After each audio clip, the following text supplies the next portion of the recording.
네, 오늘 말씀은 지난주에 이어서 요한복음 11장을 계속하겠습니다. 네, 제가 잠깐 기도하겠습니다. 하나님 감사를 드립니다. 오늘도 저희들 이곳에 모아주시고 또 함께 예배를 드리고 함께 또 말씀을 나눌 수 있는 기회, 이 시간들 허락하여 주심을 감사를 드립니다. 부족한 자가 이 앞에 서서 말씀을 전할 때 아버지 하나님 저의 부족함을 감춰주시고 하나님 말씀의 능력만이 오늘 이 자리에서 선포되어지길 원합니다. 예배를 하나님께 참 올려드립니다. 감사하며 예수님의 이름으로 기도하였습니다. 아멘.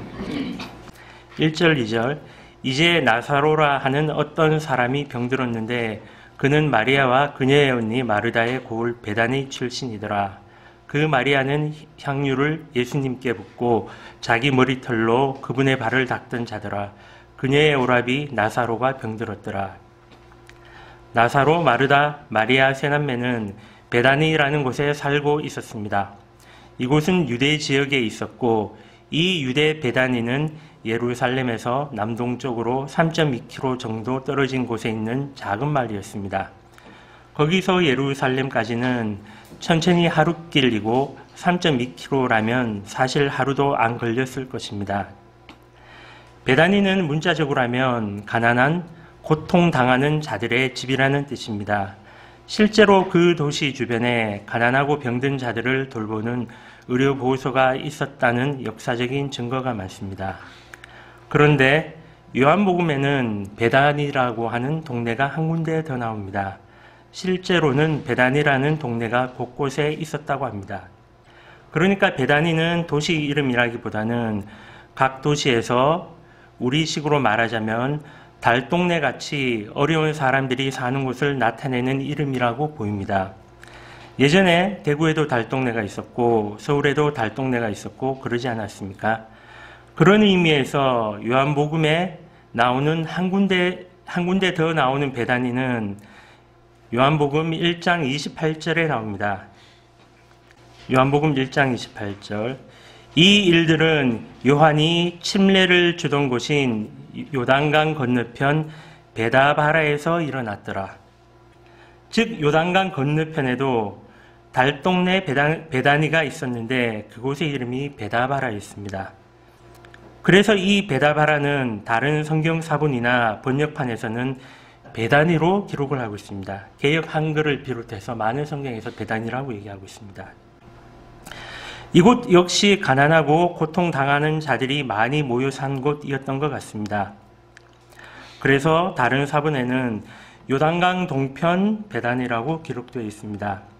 이것을 비유하자면 제가 어릴 적 살았던 옆 동네인 저는 상격 4동에 살았습니다.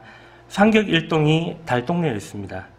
언덕을 따라서 높게 올라갈수록 낮은 흙벽과 양철 지붕이 있는 작은 집들이 생각이 납니다. 이 상격 1동 이 동네 앞에서도 신천강 아시죠? 그죠? 신천강이 흐르고 있었고 이 신천을 사이에 두고 건너면은 이제 칠성동이 나옵니다. 근데 이 칠성동에도 달동네가 있었습니다. 그래서 그 당시에는 대구 곳곳에도 제가 어렸을 때는 달동네가 있었습니다. 그러면 사람들이 이렇게 부를 때 상격 1동, 칠성동 그렇게 부르지 않고 그냥 신천 북쪽의 달동네, 신천 남쪽의 달동네로 구분하여서 부르기도 하였을 것입니다. 이와 마찬가지로 베다바라는 요단강 동편에 있는 베다니로 즉 요단강 동편에 가난한 자들이 모여 사는 곳, 그렇게 당시 많은 사람들이 불렀던 지명이었습니다. 사실 달동네는 정식 마을 이름이 있어도 그렇게 잘 불려지지 않았고 달동네는 동네 자체에 관심이 없고 한눈에 봐도 가난함이 먼저 눈에 들어오기 때문에 행정적인 정식 마을 이름보다는 그냥 달동네, 어디 이쪽 달동네, 저쪽 달동네 그렇게 불려졌을 것입니다. 그래서 성경 제자도 베다바라라는 정식 지명이 있지만은 그냥 어떤 성경 제자는 요단강 동편 베다니, 즉 뜻으로 적어놓은 거죠. 달동네라는 뜻으로. 하여간 위치는 다르지만 공통적인 뜻을 가진 유대 베다니와 요단강 동편 베다니라는 지명으로 오늘 말씀을 전하고자 합니다. 둘 다 베다니로 생각하시면 됩니다.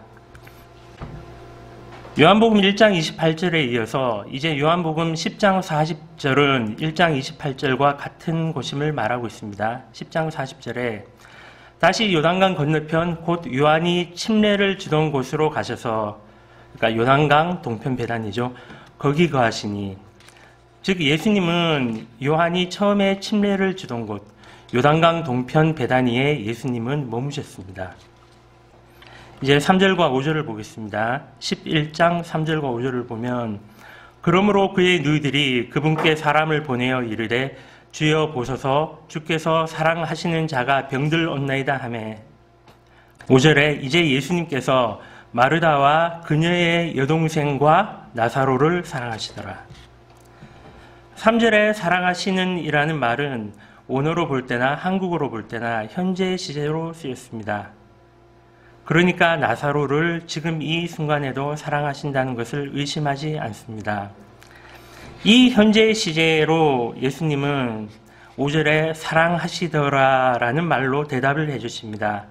이것은 헬라의 원어에 사랑하시더라는 미완료 동사로 되어 있습니다.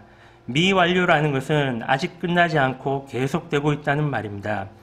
그러니까 예수님이 이들을 사랑하시는 것이 옛날에 한번 사랑하셨다는 게 아니라 지금도 계속 사랑하고 계신다는 지속적인 사랑을 보여주고 있습니다. 다시 3절을 보시면 3절에 사람을 보내어라고 되어 있습니다. 요단강 서편 유대 베다니에서 요단강 동편 베다니로 사람을 보냅니다.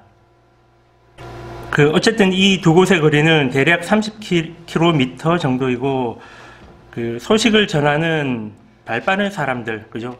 심부름 하는 사람들이 있었습니다. 소식을 전하는 발 빠른 사람들을 보내면 30km는 대략 한 6시간 안에 도착하는 거리입니다.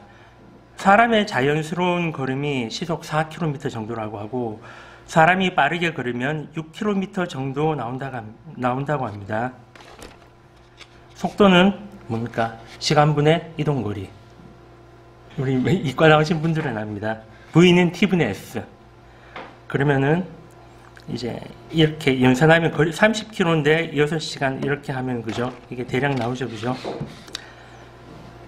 말씀을 묵상하다 보니 이것은 제게 인상적인 장면으로 다가왔습니다.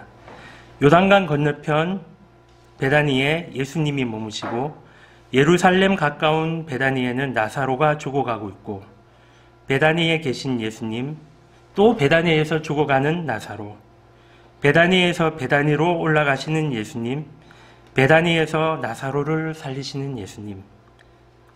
지난주에 말씀드린 대로 나사로를 살리신 일은 예수님의 마지막 공적인 사역이었습니다.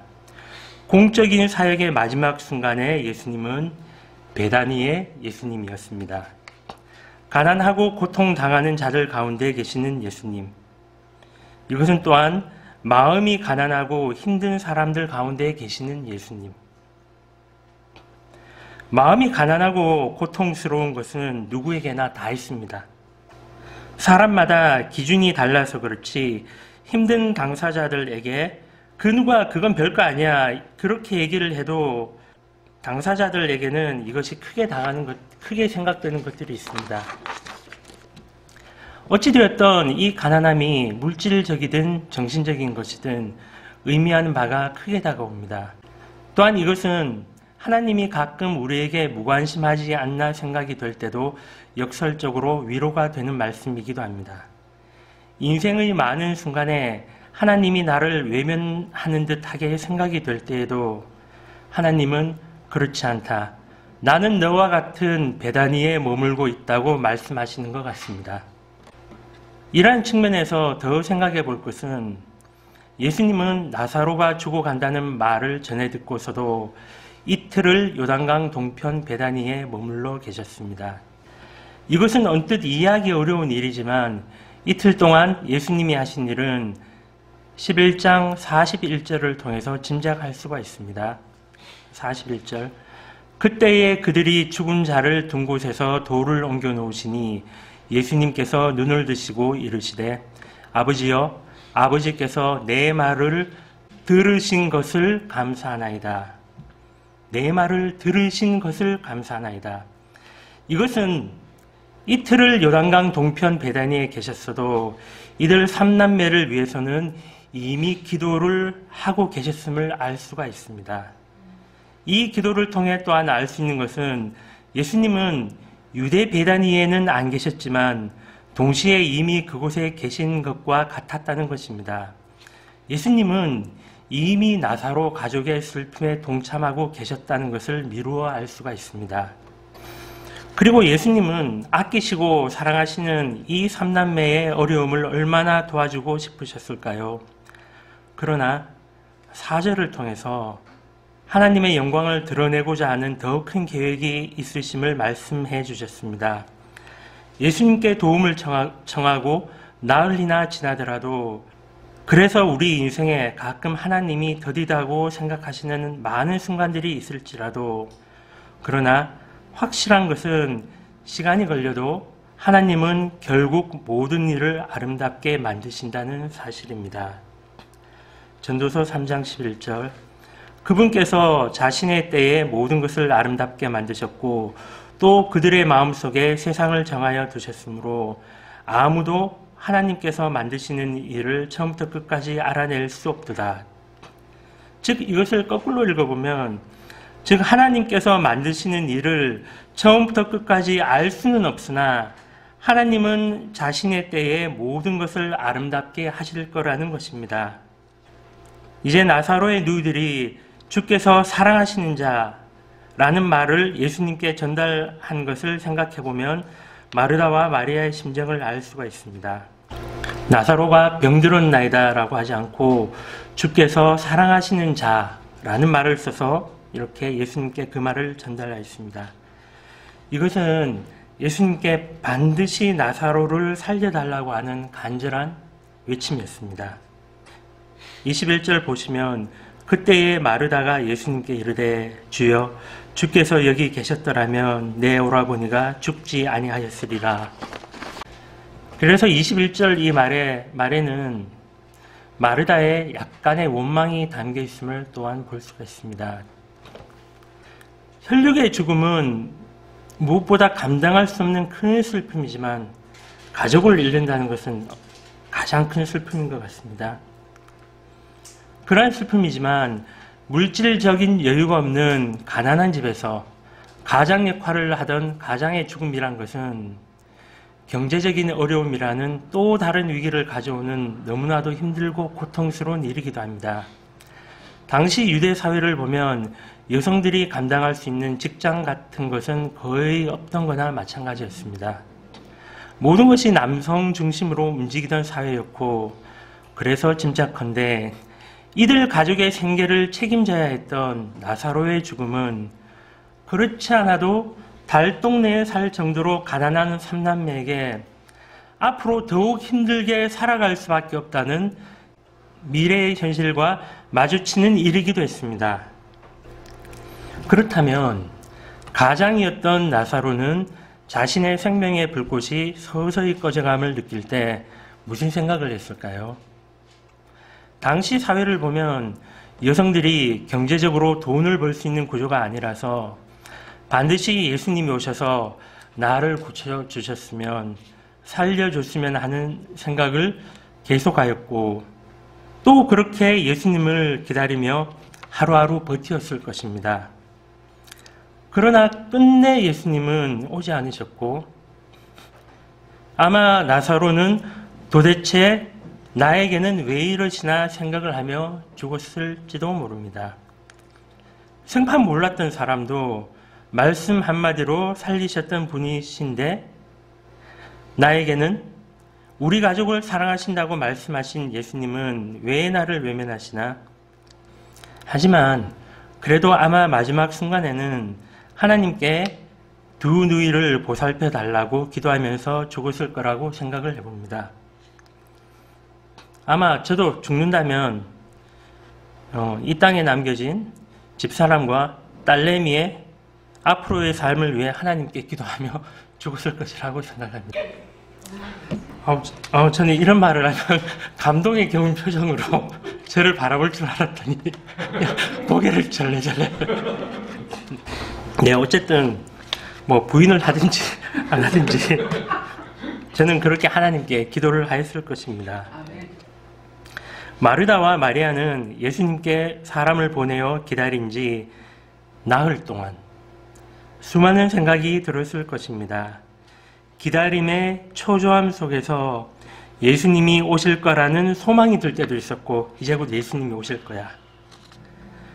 어쩌면 또 다른 일을 살리셨을 때처럼 예수님은 먼 곳에서 단순히 말씀만 하셨고, 그래서 굳이 오시지 않으셔도 갑자기 나사로 오라버니가 병이 나와서 자리에서 벌떡 일어나는 것은 아닌가, 그런 생각을 하면서 병관호를 하였을 것입니다.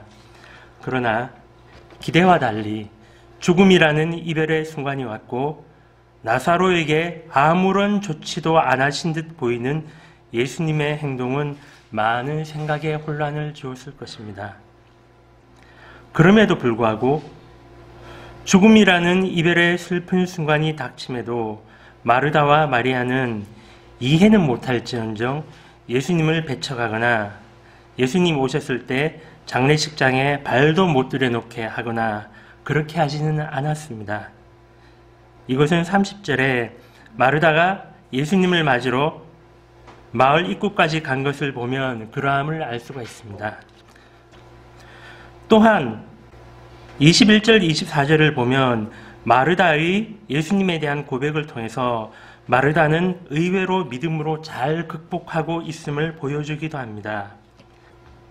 그때 마르다가 예수님께 이르되 주여 주께서 여기 계셨더라면 내 오라버니가 죽지 아니하였으리이다. 그러나 이제라도 주님께서 무엇이든 하나님께 구하면 하나님께서 그것을 주님께 주실 줄을 내가 아나이다 하니, 그것을 주께 주실 줄 내가 아나이다 하니, 예수님께서 그녀에게 이르시되 내 오라비가 다시 일어나리라 하시니라. 마르다가 그분께 이르되 마지막 날 부활할 때에 그가 다시 일어날 줄 내가 아나이다 하매, 마르다는 어느 정도 믿음으로 이 생각들을 정리하고 잘 극복하고 있음을 보여주고 있습니다. 우리는 우리에게 일어나는 여러 가지 일들이 왜 이렇게 되었는지, 끝까지 왜 그런지 알지 못할 때가 상당히 많습니다. 하지만 분명한 것은 내가 원하는 대로 일이 안 풀리고 해결이 안 되는 것들은 하나님이 변덕을 부리거나 무능하시거나 또는 무관심하셔서 그런 것이 아니라는 것입니다. 이것은 4절과 5절의 말씀을 통해 알 수가 있습니다.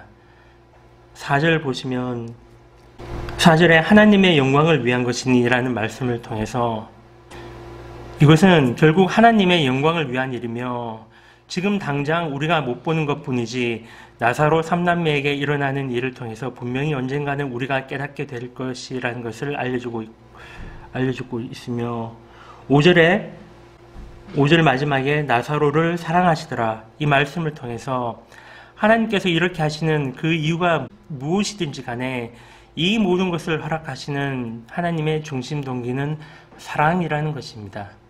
즉 하나님의 영광과 하나님께서 우리를 사랑하시는 그 사랑으로 이 모든 일들이 일어나는 것임을 우리는 예수님의 말씀을 통해서 알 수가 있습니다. 그리고 조금 더 생각해 보아야 할 것은 6절, 7절.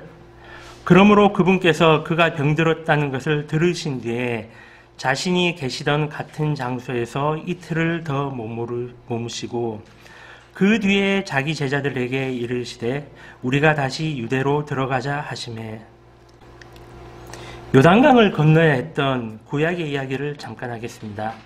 이 구약의 이야기를 잠깐 하자면 여호수아가 약속의 땅인 가나안을 정복하기 위해 요단강을 건넜던 이야기입니다. 예수님도 요단강을 건너야 했길래 이게 가장 대비되는 구절이 어딘가 보니 여호수아가 요단강을 건넜던 일이 생각이 났습니다. 여호수아 3장을 보시면 여호수아와 이스라엘 백성은 요단강을 건너기 전에 3일을 강가에 머물렀습니다.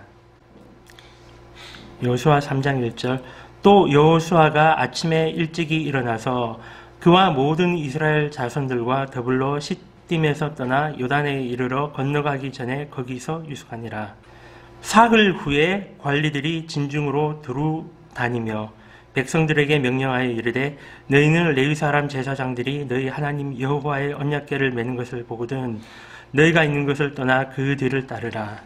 2절에 사흘 뒤에 이렇게 요단강을 건너기로 하신 것을 볼 수가 있습니다.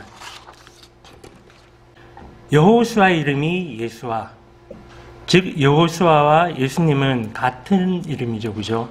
그러나 구분을 하기 위해서 여호수아, 예수 이렇게 쓰여졌지 실제로는 같은 이름입니다. 같은 발음의 이름입니다. 여호수아가 해야만 했던 가나안 정복은 약속의 땅으로 들어가는, 좁게는 이스라엘 민족, 넓게는 인류 구속 사역의 시작이었습니다. 이제 예수님이 요단강을 건너는 것은 사망의 권세에 사로잡힌 유대인인 나사로를 살리시러 가신 것뿐만 아니라 모든 인간들을 살리시기 위한 주님의 십자가 사역을 통해 죄와 사망의 권세를 정복하시고자 합니다. 사람을 보내어 소식을 들은 그날 하루, 아마 5-6시간이 왔을 거니까 그날 하루와 그리고 이틀을 더 그곳에 머물러 계신 것도 생각을 해보면, 즉 소식을 들으시고 3일을 머무신 것입니다. 이 3일 뒤에 유대로 출발하신 것도 여호수아가 가나안을 정복하기 위해 요단강에서 3일을 기다렸던 것과 의미가 같다고 생각을 해봅니다. 그래서 이를 더 뒷받침해 주는 것이 7절에 예수님은 베다니로 가자 또는 나사로에게 가자라고 하지 않으시고 유대로 가자고 하셨습니다. 18절에는 베다니는 예루살렘에서 가까운 곳이라고 굳이 하신 이유도 단순히 나사로를 살려주러 가신다는 이유가 있는 것뿐만 아니라 더 큰 목적인 우리를 구원하기 위하여 고난을 당하시고 죽으시고 부활하시기 위해 유대로 가시고 이제 예루살렘으로 가신다는 것입니다. 그래서 이 요단강을 건너는 이 길로 예루살렘까지 가셔서 우리 죄를 위해 고난 당하시고 십자가에 못 박히시고 부활하시는 그 길로 가시는 것입니다. 말씀을 맺겠습니다. 아마 3주 뒤에 11장 뒷부분의 말씀을 전하고자 합니다. 11장 남은 뒷부분도 많은 의미를 담겨진 말씀들이 참 많습니다. 잘 전할 수 있도록 기도를 부탁드립니다. 성경의 가장 짧은 구절이 어디인지 아십니까? 11장 35절입니다. 예수님께서 우시더라. 이게 성경의 가장 짧은 구절입니다. 예수님께서 우시더라. 인생을 살다 보니까 어떤 일에 대해서는 기도하면서 기다려야 할 때가 있습니다. 누구에게나 다 마찬가지일 겁니다. 기다림의 시간이 걸린다는 것은 회의적으로 또는 부정적으로 생각하는 사람들에게 자포자기의 마음을 가져다 준다면, 하나님을 믿는 우리들에게는 이 시간이 소망의 시간이며 주님과 기도하며 더 깊은 관계로 들어갈 수 있는 시간입니다. 이 과정을 통해서 결국 우리는 주님 한 분만 구하게 하소서라는 고백을 하게 되고 우리 삶의 모습이 더욱 주님을 닮아가는 시간이 될 것입니다. 어쩌면 고통스러울지 모르는 이 시간에 또 한 가지 위로가 되는 것은 예수님께서 우시더라 라는 말씀을 통해서 우리가 겪는 그 힘듦을 주님께서 이해하시고 함께 하신다는 것입니다. 생각해보면 예수님은 나사로를 살리실 수 있음을 이미 아셨습니다. 그래서 굳이 우실 이유는 없었습니다. 그럼에도 불구하고 함께 울어주셨습니다. 곧 기쁜 소식을 전하실 수 있기에 울고 있던 마르다 마리아에게 오히려 웃으시면서 울지 말라. 내가 하나님임을 너희에게 보여주겠다. 이렇게 전개가 되어도 사실은 전혀 어색하지가 않습니다. 그러나 예수님은 기쁜 소식이 있음에도 불구하고 그 순간 같은 마음으로 울어주셨습니다. 마찬가지로 하나님은 시간이 걸려도 우리에게 가장 좋은 것을 주실 것입니다. 그리고 우리가 기다리는 모든 순간순간마다 우리의 감정을 이해하시면서 같이 눈물 흘려주시고 같이 기뻐하신다는 놀라운 사실입니다. 예수님, 이 베다니의 예수님은 우리에게 관심을 가지시고 우리를 놀라운 방법으로 사랑하시는 분임을 생각하며 보내는 이번 한 주가 되시길 바라겠습니다. 기도하겠습니다. 하나님, 오늘 베다니의 예수님을 통하여서 또 마음이 가난하고 고통받는 저희들과 모든 순간에 함께 하심을 생각을 해보았습니다.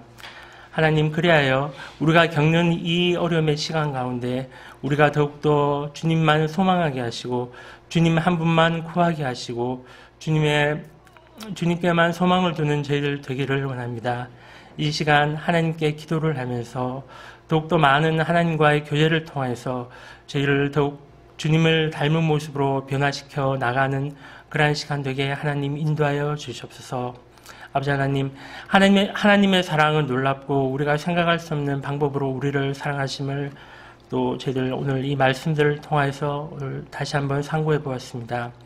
이번 한 주간의 삶도 하나님께서 우리를 어떻게 인도하실지 기도하며 살아가는 저희들 샘물교회 성도님들 되기를 간절히 원합니다. 하나님, 감사를 드립니다. 이 모든 기도를 우리를 십자가에서 죽기까지 사랑하신 예수님의 이름으로 기도하였습니다. 아멘.